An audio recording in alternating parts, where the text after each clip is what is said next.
The sky over Chicago was covered by a thick blanket of dark clouds, as if the city itself was suffocating under the weight of its secrets.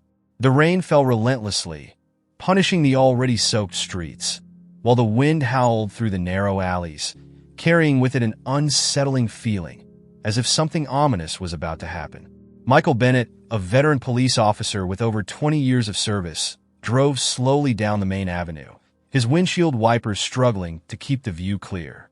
The siren was off, but the rotating blue lights illuminated the worn brick buildings, casting shadows that danced on the wet walls. Michael had seen it all in his career. Heinous crimes, broken hearts, destroyed lives. But that night carried a different weight, a tension he couldn't quite define. As he drove through one of the city's most dangerous neighborhoods, known for its decay and violence, something made him slow down. A premonition, an intuition he had learned not to ignore. He looked toward the alley on his right, a narrow, dark place, almost invisible under the curtain of rain. Something deep within his soul made him stop the car. Turning off the engine, Michael stepped out of the vehicle, the cold water immediately soaking his uniform. He pulled the collar of his jacket up, trying to shield himself from the rain, but physical discomfort was the least of his problems. His hand instinctively rested on the grip of his gun as he walked toward the alley, his steps echoing in the puddles forming on the ground. The smell of rotten garbage mixed with the metallic odor of the rain was almost unbearable. Michael frowned, his eyes scanning the gloomy environment. Suddenly, a faint and almost imperceptible sound reached his ears, a sort of muffled crying. He stopped, his heart beating faster. The sound was so subtle that it could have easily been ignored by anyone else, but Michael had a sharp sensitivity to others' suffering. He followed the sound, his steps quickening as the crying became clearer. Finally, he stopped in front of an old, rusty dumpster where the sound seemed loudest. Without hesitation, Michael lifted the lid, and what he found made him recoil for a moment. There, among torn garbage bags covered in filth, was a baby. A small, fragile baby, wrapped in a filthy blanket, its tiny face red from cold and desperation. Michael was paralyzed for a moment, unable to process what he was seeing. The world around him seemed to go silent, as if time had stopped. The rain continued to fall, but he barely felt it. All that mattered in that instant was that little life, abandoned and forgotten in such an unworthy place. His instincts as a police officer kicked in, and he carefully picked up the baby in his arms, feeling the cold skin against his touch.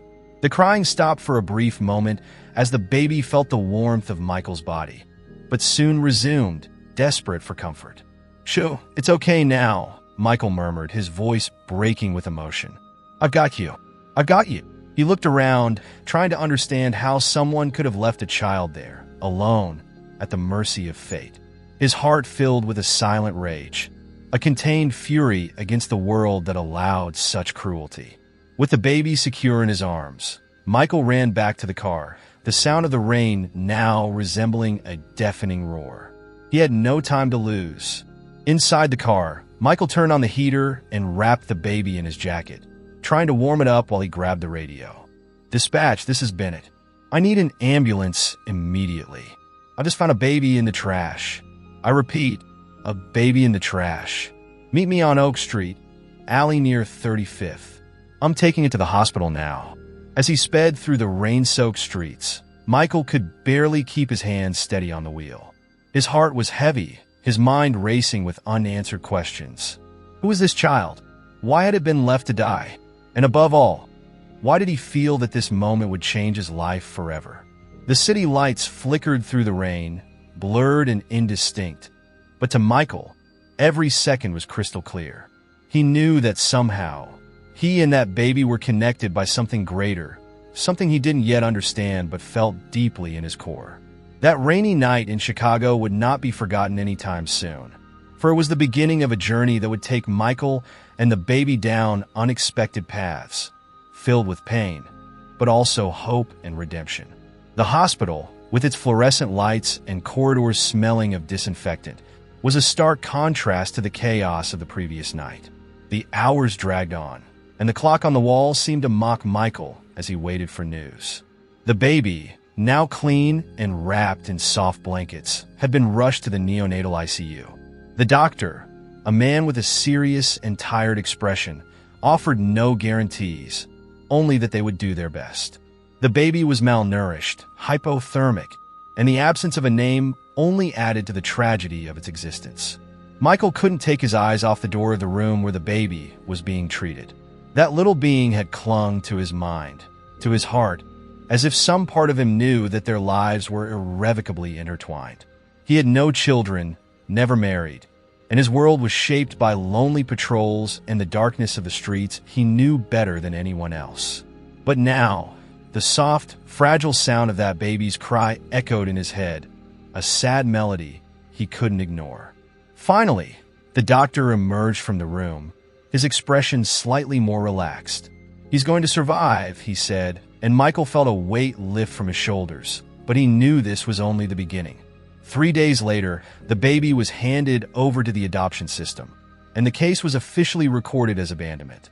Michael wanted to fight against it, wanted to find who had left the child there to die, but bureaucracy was a thick web that suffocated any hope. He wasn't an investigator, didn't have the resources or authority to pursue it further. All he could do was watch, powerless, as the baby, still without a name, was taken by social workers to a new life of uncertainties. Weeks turned into months, and Michael found himself, more and more, returning to the orphanage where the baby had been placed.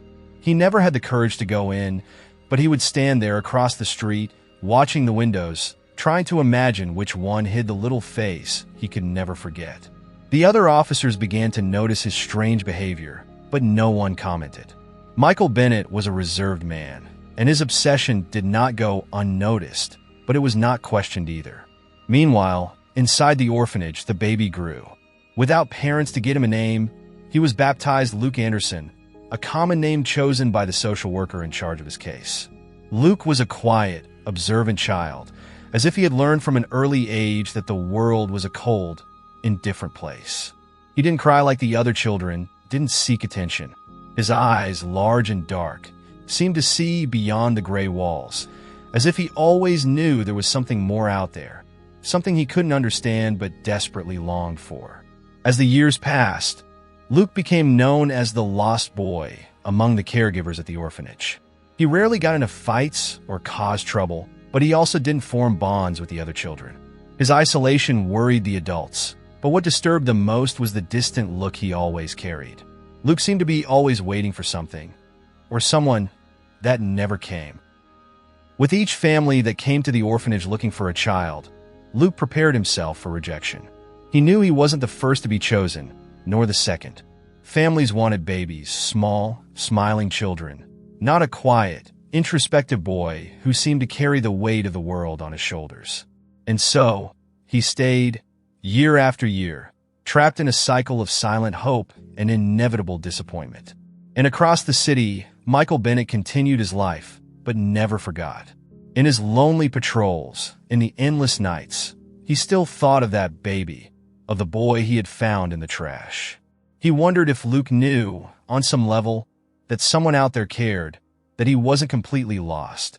But fate, relentless as always, kept them apart, each wandering in their own labyrinth of doubt and loneliness. Michael didn't know that somewhere within that lost boy, there was still a connection to that rainy night in Chicago, a spark that might one day reignite when they finally met again. The morning sun cast a faint light over the streets of Chicago, but for Luke Anderson, the glow seemed distant, almost unreal. He was sitting on a concrete bench in the square of the community center, the place where he now spent most of his days. The center, with its peeling walls and worn furniture, was a refuge for many young people like him, lost souls trying to stay afloat in a sea of uncertainties. Luke was 20 years old now, but the scars of the past still burned like open wounds. He was a young man of few words, with eyes that reflected a world of accumulated pain.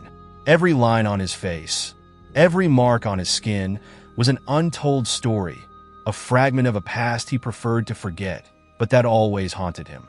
The years in the adoption system had shaped Luke into a sort of ghost, a being who wandered through the corridors of life without ever feeling truly alive. Every house he passed through was just another temporary place, another home that would never be his. The words, "You don't belong here," seemed etched into his mind, like a perpetual sentence. And so, he learned to protect himself, building walls around his heart, walls so high that no one could breach them. Luke passed through homes where indifference was as palpable as the cold air of winter mornings. In some, he was ignored, in others, mistreated. There were moments when despair took over, and he wondered if there was something wrong with him, something that made no one want to stay. These doubts consumed him, leaving scars that time would never heal. He tried on several occasions to fit in, to be the boy everyone wanted him to be, but always seemed to fail. The weight of rejection piled up like an unbearable burden, turning him into a distrustful young man, always waiting for the next blow, the next disappointment. Gradually, he began to believe that life would never give him a fair chance, that perhaps he was destined to be the lost boy forever. At the community center, Luke found a sort of truce, a place where he could exist without being judged. But even there, the shadows of his past followed him. Some of the other young people came from similar backgrounds, broken homes, shattered lives, and Luke saw himself in them, in their desperate attempts to find some meaning amidst the chaos. Yet, he always kept his distance, unable to allow anyone close enough to see the cracks in his armor. One night, sitting on his bed in the center's dormitory, Luke touched the scar on his left arm, the only physical reminder of one of the worst nights of his life. He was 15 when he tried to end it all, when the weight of his existence seemed too much to bear. The cold blade against his skin brought a strange sense of control, a moment when he thought he could decide something in his life. But fate, cruel as ever, intervened, and he was found before he could go through with his plan. The cut wasn't deep enough to take his life, but it left a scar that would never fade, a mark that reminded him daily of the lowest point of his existence. He wore long sleeves, even on the hottest days, to hide this memory. He didn't want others to see it, didn't want them to know how broken he really was. But the internal scars, the ones no one could see, were much worse. They were invisible, but dictated every move, every thought, every decision. And despite all the effort to move forward, Luke knew that the past was always there, lurking, ready to pull him back into the darkness. As he walked through the streets of Chicago, the same streets he had known since he was a child, Luke felt as if he was always being watched, as if there was something or someone he couldn't see, but that knew him deeply. He didn't know that this something was fate, weaving an intricate web that would soon lead him to confront the past in ways he never imagined. And maybe, just maybe, find a new direction, a new purpose amid the scars of the past. The sun had set hours ago, and darkness enveloped Chicago like a heavy shroud, but Michael Bennett couldn't sleep. The shadows of his small house seemed denser that night, filled with memories he could never shake off. The face of the baby he had found in the trash 2 decades earlier still haunted his thoughts, a specter that never left him in peace. He wondered countless times what had happened to that child, whether the boy had found a home, a better life. These unanswered questions were like thorns embedded in his mind. On the other side of the city, Luke Anderson also couldn't rest. The community center was quieter than usual, and the disturbing stillness made him uneasy. He felt as if he was on the brink of something, an invisible precipice opening before his feet, ready to swallow him whole. But he didn't know what it was, only that he felt uneasy, a sense that something was about to happen. That night, Luke decided to walk. He left the community center in silence, his hands stuffed into the pockets of his worn coat, his eyes fixed on the ground. The streets were wet from the recent rain, the glow of the street lamps reflecting in the puddles like small broken mirrors. He walked aimlessly, as he often did, trying to calm the demons that tormented him, trying to find some meaning in his life. Michael, for his part, decided to go out as well. He didn't know where he was going, only that he needed to get out of the house, needed air, needed movement. He got in the car and drove without direction, his thoughts lost in a whirlpool of memories and regrets. He found himself driving to the poorer side of town, where the lights were dimmer and the shadows longer. Something drew him there, an invisible force he couldn't resist. The streets were almost deserted when Michael spotted a group of young men gathered in an alley. He slowed down, his gaze sharp. Something seemed off. He parked the car and got out, moving with the caution of an experienced police officer. He recognized one of the faces, David Ramirez, a well-known name to the police, leader of a local gang. And beside him, a young man who looked out of place, nervous. It was Luke. Michael's heart raced, a mix of adrenaline and something more, something he couldn't quite identify.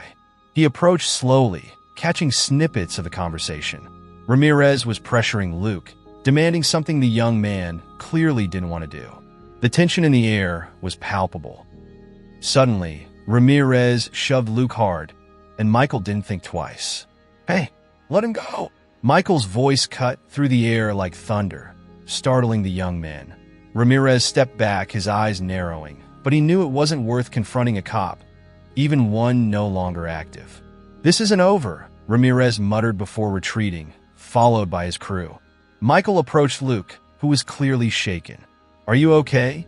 he asked, his voice softer now, almost paternal. Luke looked up, his eyes meeting Michael's. There was a moment, a second that stretched into eternity, where both felt a strange familiarity. It was as if, somehow, they knew each other, as if their souls had crossed paths before in some distant and forgotten place. I am," Luke replied, though his voice trembled slightly. He didn't know why, but he felt he could trust this man. There was something in Michael's eyes, a depth, an understanding he had never seen in anyone before. Michael observed Luke for another moment, and suddenly, the memory of that rainy night 20 years ago came flooding back. He looked at the young man before him, and an impossible but irresistible idea began to form in his mind. Could it be? Could this young man be the same baby he had rescued? "What's your name?" Michael asked, trying to keep his voice steady, though he felt his heart pounding. "Luke," the young man replied, and hearing that name, Michael knew something was about to change. Fate had finally brought them together again, but neither he nor Luke was prepared for what that would mean. The pieces of a dark and complex puzzle were beginning to fall into place, revealing a picture they never imagined. The strange and tension-filled moment between Michael and Luke continued to reverberate in the officer's mind, even after they parted ways that night.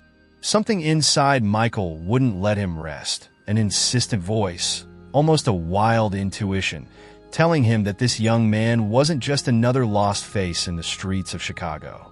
He knew he needed to find out the truth, but how? The possibilities seemed impossible, even absurd, but he couldn't shake the feeling that their destinies were intrinsically linked. The next day, Michael couldn't focus on anything. His mind was trapped in that night, in that strange encounter and the words left unsaid. He decided to return to the community center, a decision driven by both curiosity and the need to understand what was happening. He needed to see Luke again, needed to confirm whether what he was feeling was real or just an illusion created by years of unresolved regrets and memories. When Michael arrived at the community center, the place was busier than usual. Young people came and went, engrossed in their daily struggles. But Luke was there, sitting alone in a corner, his eyes lost in thoughts that seemed distant, unreachable. Michael approached slowly, as if entering unknown territory. "Luke," he called, his voice low but firm. The young man looked up, and for the second time, their eyes met. This time, though, there was something different. A tension, a mutual curiosity, as if both were beginning to understand that this encounter was not accidental. "You again," Luke said, his voice carrying a tone of surprise. "What are you doing here?" Michael hesitated for a moment, but decided that the truth was the only way forward. "I needed to see you," he began, the words coming out faster than he had planned. "Last night, something hit me, something I couldn't ignore. I don't know if this will make sense to you, but I think we might have a past in common." Luke frowned, clearly confused. "What are you talking about?" "I don't know you." Michael took a deep breath, knowing what he was about to say would sound crazy. 20 years ago, I found a baby abandoned in a dumpster. It was the darkest night of my life, and to this day, I've never been able to forget that moment, that little face. I tried to find the family, but I never could. And now, looking at you, I don't know why, but something in me is telling me that you might be that baby." Luke was silent, his face a mix of shock and disbelief. He looked at Michael as if the man before him had completely lost his mind. "That's impossible," he murmured, but his voice was shaky, as if he himself was beginning to question everything. "I know it sounds crazy," Michael continued, feeling his heart race. "But I need to know. I need to be sure. Please, let me help you find out the truth. If there's any chance, no matter how small, that you're the same boy, I need to know." Luke felt a wave of emotions wash over him. Confusion, anger, fear, all mixed into a whirlwind he couldn't control. He had spent his entire life trying to forget his past, trying to bury the painful memories. But now a stranger, a cop, was telling him he was more than just an abandoned boy. That he had a history, a connection he never knew existed. "How can you be sure?" Luke asked, his voice now softer, almost a whisper. "I can't be," Michael admitted, "but we can find out together. We can look at records, run tests, anything that can lead us to the truth. I know this is a lot to take in, but I feel like this is something we need to do." There was a part of Luke that wanted to run, wanted to push this madness away, but there was also a small, scared part, that wanted to believe, that wanted to know that maybe his life wasn't just a series of rejections and abandonments, that maybe there was someone out there who cared, someone who had cared from the very beginning. "Okay," Luke finally said, his voice firm, though his eyes revealed the vulnerability he tried to hide. "Let's find out the truth." With those words, a door that had remained closed for 2 decades began to open. Michael and Luke were about to embark on a journey that would unearth secrets, reopen wounds, and perhaps finally bring the peace they both longed for. The past was about to collide with the present, and neither of their lives would be the same after this. The cold morning air carried a sense of renewal, but for Luke Anderson, each step he took alongside Michael Bennett felt laden with an almost unbearable weight. They were returning to the orphanage where Luke had spent most of his childhood, a place he had always tried to bury deep within his memory. The gray, faded walls of the building seemed even gloomier under the overcast sky, and Luke felt a chill run down his spine as he approached the entrance. Michael, on the other hand, was engulfed in a whirlwind of emotions. The possibility that Luke was the baby he had found so many years ago consumed him. It was as if every detail of this young man's life was entwined with his own, and he desperately needed redemption, a way to correct what he felt had been a personal failure. As they entered the orphanage, he braced himself for the truths that might emerge, truths that could either mend or further tear apart the fabric of his soul. The orphanage receptionist, a middle-aged woman with tired eyes and a forced smile, led them to a small records room. The smell of old paper and faded ink filled the air, and Michael felt his heart race as the woman sifted through dusty folders, searching for Luke's records. Every second seemed to drag, every breath an eternity. Finally, she found what she was looking for, a brown folder with the name Luke Anderson written in faded letters. As she opened the folder, it revealed a collection of documents yellowed with age, reports, and photographs. Michael and Luke looked at the pages with an almost feverish intensity, as if they were deciphering a map that could lead them to the truth. There were photos of Luke as a baby, small, faint images of a boy who seemed lost from the very beginning. Seeing those photos, Michael felt a lump in his throat. He recognized the vacant stare, the expression of a baby who had already experienced the worst of life before he had even learned to walk. The photos didn't answer all the questions, but they confirmed what Michael both feared and hoped, that this baby was the same one he had held in his arms on that rainy, desperate night. Luke, on the other hand, felt an overwhelming mix of emotions. Seeing those photos, seeing himself as a defenseless baby, brought back a flood of confused and painful memories. He felt anger, sadness, but also something unexpected, a spark of hope. Maybe he wasn't just a lost boy. Maybe he had been loved, even if just for a brief moment, by someone who cared. "I should have done more," Michael murmured, his voice rough with the weight of guilt. "I should have found a way to make sure you were safe, that you had a better life." I failed you, Luke. Luke looked at the man beside him, a man who was clearly tormented by years of regret. But instead of feeling anger or resentment, he felt something different. He realized that the redemption Michael sought wasn't just for himself, but for both of them. And for the first time, Luke felt that maybe he could also find redemption, not for what he had done, but for what he had survived. You did what you could, Luke said, his voice firm but gentle. You saved me that night, and I wouldn't be here if it weren't for you. Maybe it's time to stop blaming yourself for things you couldn't control. And maybe it's time for me to stop blaming the world for everything that happened to me. Michael looked at Luke, surprised by the wisdom and strength he found in the young man's words. There was something there, a connection, a mutual understanding that went beyond words. They both knew that the road to redemption was long and arduous, but somehow, being together made them feel that it was possible to move forward. In that small records room, amid old papers and painful memories, Michael and Luke found what they were looking for. It wasn't just the truth about the past, but a new hope for the future, a chance for redemption, not just individually, but together. And with that, their journey, marked by deep scars and regrets, gained a new purpose, one they were ready to face, side by side. The days following the revelation at the orphanage were a whirlwind of conflicting emotions for Luke and Michael. Though the truth about the past had finally emerged, the present, with its dark and immediate threats, gave them no respite. The sense that something was about to unravel hung over them both, like a storm ready to break. Luke began to notice that he was being followed. It wasn't paranoia. It was a visceral feeling, an instinct he had developed over the years living on the streets and in orphanages. There were eyes in the shadows, footsteps echoing behind him, the unsettling silence in streets that had once been lively. He knew that David Ramirez's gang wouldn't leave things as they were. There was an unpaid debt, a blood bond that Luke was trying to sever, but that only seemed to tighten.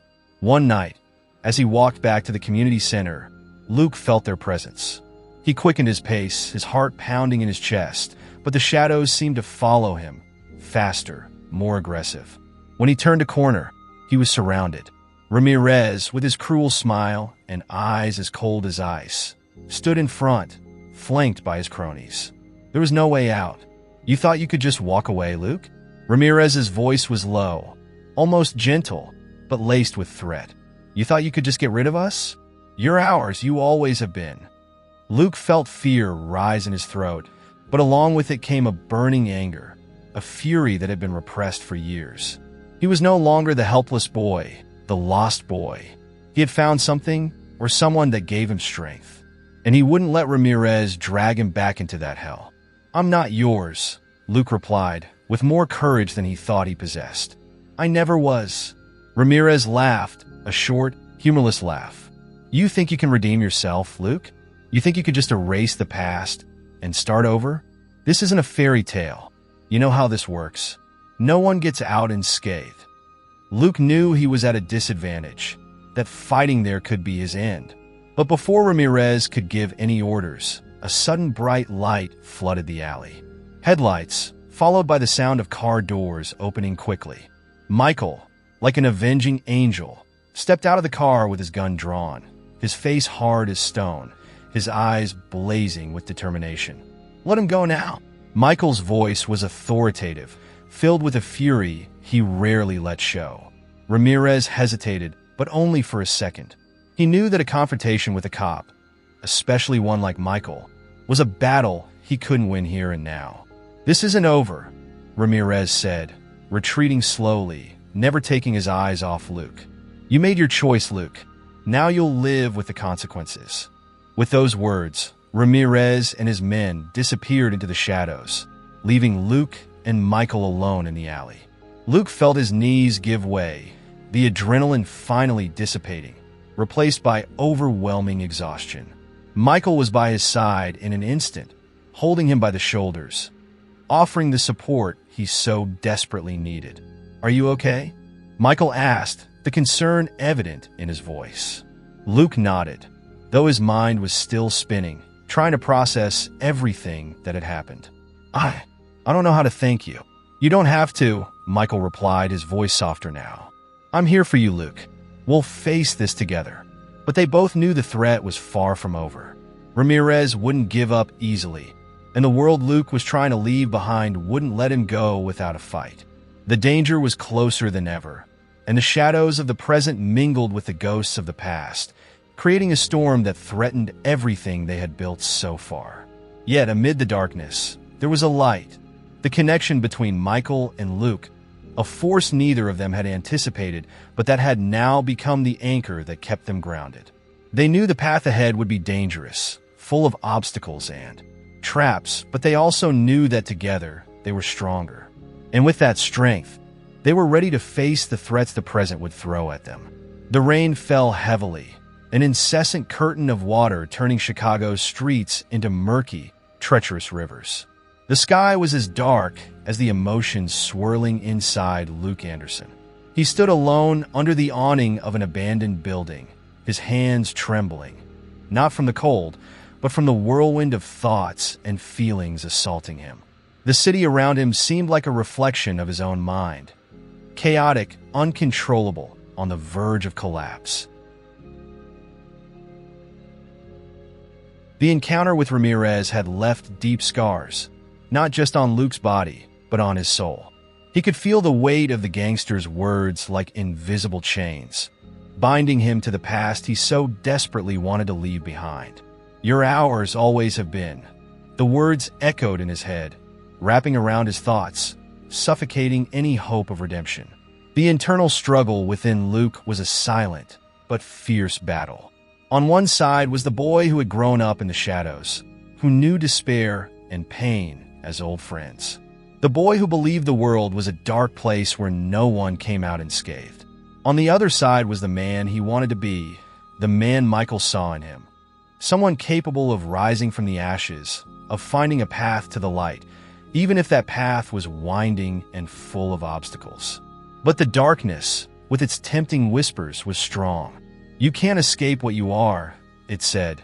"You belong to this world, to these streets, to the chaos that created you." Luke felt a lump form in his throat, a growing pressure that seemed ready to burst his chest. He wanted to scream, but the sound stayed trapped inside him, turning into a dull, constant pain.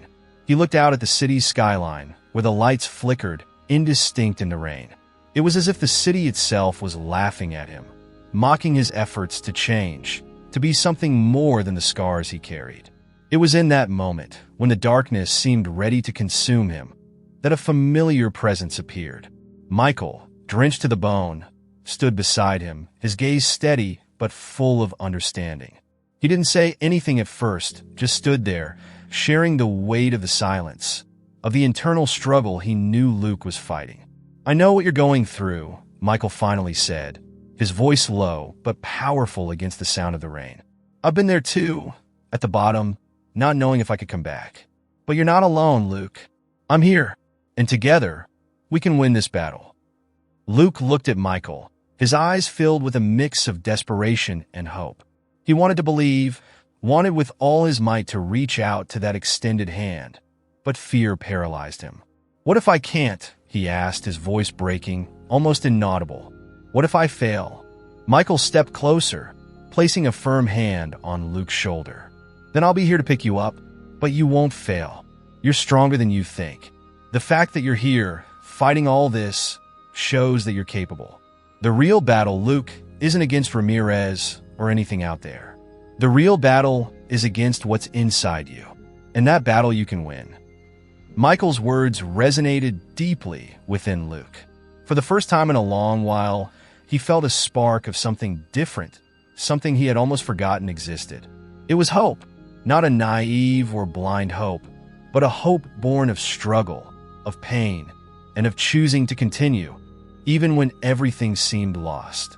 He took a deep breath, feeling the cold air fill his lungs, clearing his mind. The rain continued to fall, but now it felt softer, almost purifying.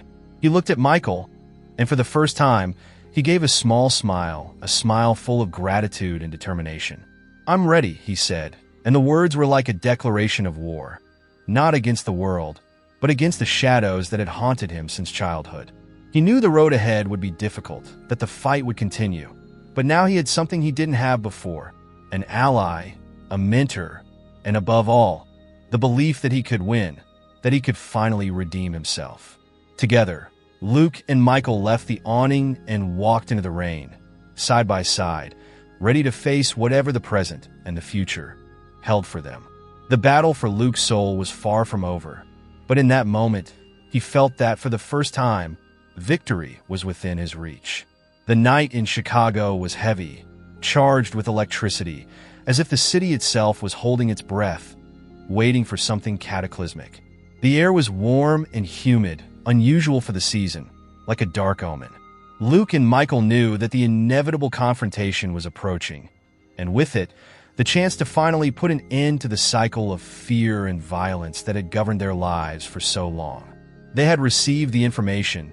David Ramirez was planning an attack, something big, something that would involve not just Luke, but everyone he had tried to protect.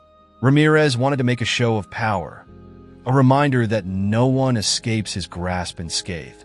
The target was the community center, a place that, ironically, had been Luke's refuge, the one space where he had begun to believe that redemption was possible. As they walked toward the center, Luke and Michael could feel the tension in the air, almost palpable. The community center, with its walls marked by time and struggles, seemed like a besieged fortress, about to be overrun by dark forces. Luke's heart pounded in his chest, a mix of fear and determination. He knew there was no turning back now. This would be the moment that defined everything: who he was, who he wanted to be, and whether he could truly free himself from the shadows of his past. Michael, beside him, was silent, but his presence was an anchor for Luke. He didn't need words. The veteran cop knew that what was about to come would require everything they had. They had prepared for this, but no preparation seemed enough when fate was at stake. When they arrived at the community center, the night was at its darkest. The building was shrouded in almost total darkness, except for a single light flickering at the top, like a lone star trying to shine amid the abyss.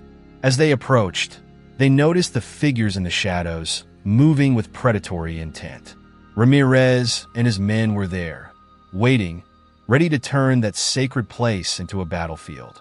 "Stay behind me," Michael said in an urgent whisper, but Luke shook his head.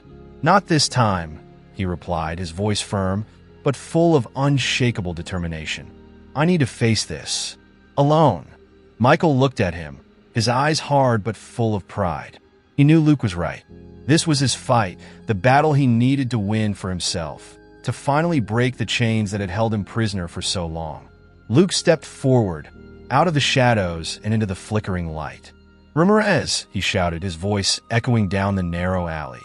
"Let's end this, here and now." Ramirez emerged from the shadows, a cruel smile spreading across his face. "Finally decided to show your face, Luke? I thought you were going to run and hide like you always do." "Not this time," Luke repeated, his voice steady. "I'm here to end this, once and for all." Ramirez laughed, a dry, humorless sound. "You're a fool, Luke. You think you can just face me and walk away from this alive? You don't understand how the world works." "I understand better than you think," Luke said, stepping closer. "And I'm not afraid of you anymore."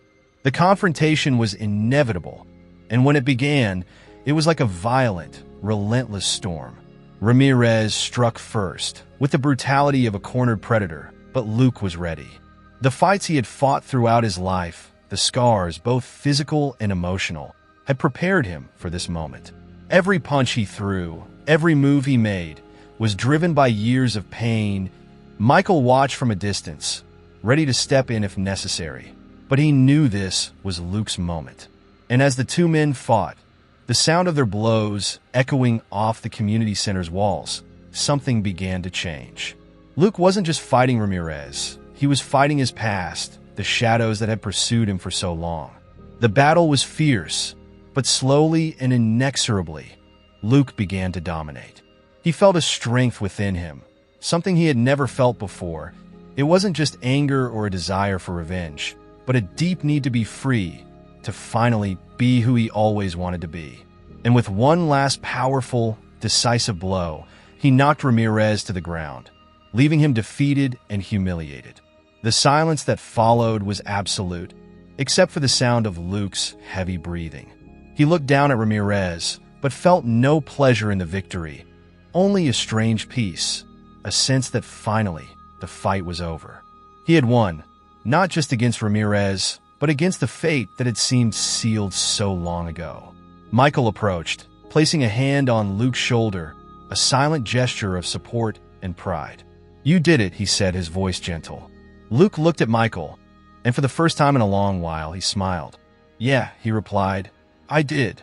And in that moment, Luke knew he was finally free. The battle for his soul had been fought and won. Now he could finally begin to live. The sun was rising on the horizon, painting the Chicago sky with soft shades of orange and pink, as if the city was finally awakening from a long nightmare. For Luke Anderson, this sunrise felt different, carrying a silent promise of a future he never thought possible. He stood on the rooftop of the community center, looking out at the city below, feeling a peace that was new, almost unfamiliar. The weight he had carried in his chest for so many years seemed to have lifted, like the mist disappearing with the warmth of the sun. Michael Bennett stood beside him in silence, but the bond between them was stronger than ever. There was something transformative in that shared quiet, a deep understanding that, together, they had crossed the threshold between past and future, leaving behind the shadows that had haunted them. The battle against Ramirez had been the end of a dark chapter, but also the beginning of something new, something they were both now ready to embrace. "It's strange," Luke said, breaking the silence, his voice soft, almost reflective. "I never thought I'd get here, that I'd feel anything other than fear or anger. But now it feels like everything is finally where it should be." Michael nodded, his gaze lost on the horizon. "Second chances are rare, Luke. Not everyone gets the opportunity to start over. You did it against all odds, and that's something you should cherish, not just today, but every day from here on." Luke reflected on these words, feeling their weight and truth. He knew the road ahead wouldn't be perfect, that there would still be challenges, but for the first time, he felt ready.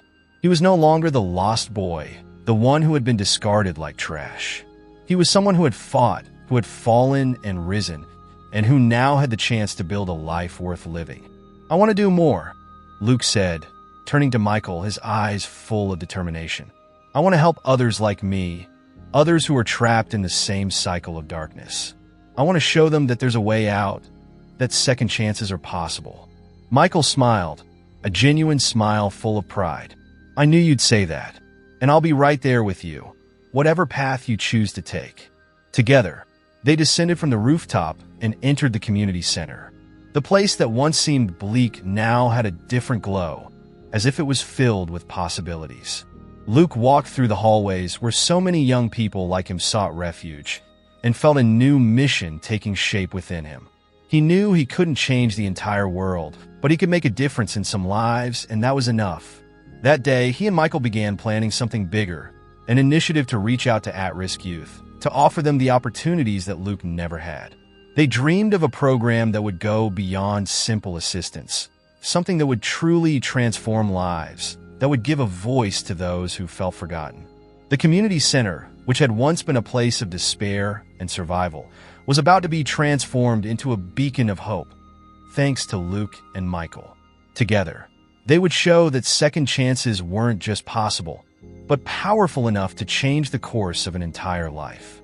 The sun was higher now, bathing the community center in light, and Luke felt the energy vibrating through his body. He was ready for whatever came next. The battle for his soul had been won, but the real journey was just beginning. And for the first time, he was eager to see where this road would take him. As the day unfolded, Luke felt an inner peace that was new but welcome. He knew that life would be full of challenges, but also full of hope. And with Michael by his side, he was confident that, no matter what happened, he wouldn't face those challenges alone. Second chances were rare, but when they came, they could be the most precious thing in the world. And Luke was determined not to waste his. If you enjoyed the story, please leave a like, And this other video appearing on the screen now will probably move you as well. Enjoy the session, and see you in the next video.